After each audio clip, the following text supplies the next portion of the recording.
ആലത്തൂരിൽ 5000 ഇരട്ട വോട്ടുകളുണ്ടെന്ന UDF സ്ഥാനാർത്ഥി രമ്യ ഹരിദാസിന്റെ ആരോപണം. പരിശോധനയിൽ പോലും ഈ വോട്ടുകൾ ഒഴിവാക്കാൻ ഉദ്യോഗസ്ഥന്മാർ ശ്രമിച്ചില്ലെന്ന് രമ്യ ഹരിദാസ് ആരോപിച്ചു.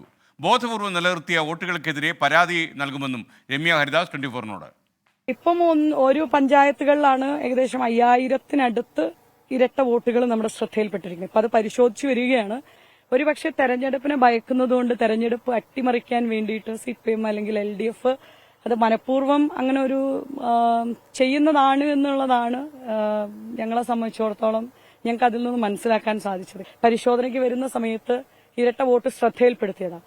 അപ്പോഴൊന്നും ആ വോട്ട് തള്ളിക്കുന്നതിന് വേണ്ടിയിട്ടുള്ള ഒരു നടപടികളും അവിടെ ഉണ്ടായിട്ടില്ല എന്നുള്ളതാണ് ആ പ്രദേശം ഉൾക്കൊള്ളുന്ന പ്രദേശത്തെ പ്രവർത്തകർ, മുന്നണിയിലെ വ്യത്യസ്തമായിരിക്കുന്ന രാഷ്ട്രീയ പാർട്ടികളുടെ പ്രതിനിധികൾ പറയുന്നത്.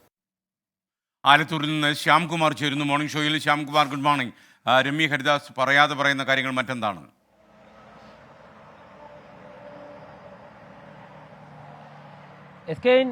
ഇതുമായി ബന്ധപ്പെട്ട രമ്യ ഹരിദാസ് ആരോപണം ഉന്നയിക്കുന്നത് നെന്മാറ മണ്ഡലത്തിലാണ്, ക്ഷമിക്കണം ചിറ്റൂർ മണ്ഡലത്തിലാണ്. ചിറ്റൂർ മണ്ഡലത്തിലാണ് ഈ അതിർത്തി പ്രദേശങ്ങളിൽ 5000-ലധികം വോട്ടുകൾ ഉള്ളതായി കണ്ടെത്തിയിരിക്കുന്നത്. ഇത് തെരഞ്ഞെടുപ്പ് ഉദ്യോഗസ്ഥർ കൂടി പരിശോധിച്ച് ബോധ്യം വന്നതാണ് എന്നുള്ളതാണ് UDF സ്ഥാനാർത്ഥി കൂടിയായ സിറ്റിംഗ് MP പറയുന്നത്. ഈ വോട്ടുകൾ ഒഴിവാക്കാനായിട്ട് ഉദ്യോഗസ്ഥർ പ്രാഥമിക ഘട്ടത്തിൽ തയ്യാറായില്ല, അതിനാരും മുൻകൈ എടുത്തില്ല എന്നുള്ളതാണ് പറയുന്നത്. തെരഞ്ഞെടുപ്പിന് ഒരാഴ്ച മാത്രം ബാക്കി നിൽക്കെയാണ് UDF സ്ഥാനാർത്ഥി വലിയൊരു ആരോപണം, പ്രത്യേകിച്ച് 5000 ഇരട്ട വോട്ടുകൾ എന്ന് പറയുന്നത് ഒരു തിരഞ്ഞെടുപ്പിന്റെ ഗതി പോലും നിശ്ചയിക്കാൻ കഴിയുന്നതാണ്. അതുകൊണ്ട് തന്നെ 5000 ഇരട്ട വോട്ടുകൾ ഉണ്ട്, അത് മാറ്റാനായിട്ട് തയ്യാറായില്ല എന്നുള്ളൊരു ആരോപണമാണ് നിലവിൽ UDF സ്ഥാനാർത്ഥി ഉന്നയിച്ചിരിക്കുന്നത്. ഇതുമായി ബന്ധപ്പെട്ട് തെരഞ്ഞെടുപ്പ് കമ്മീഷന് പരാതി നൽകും.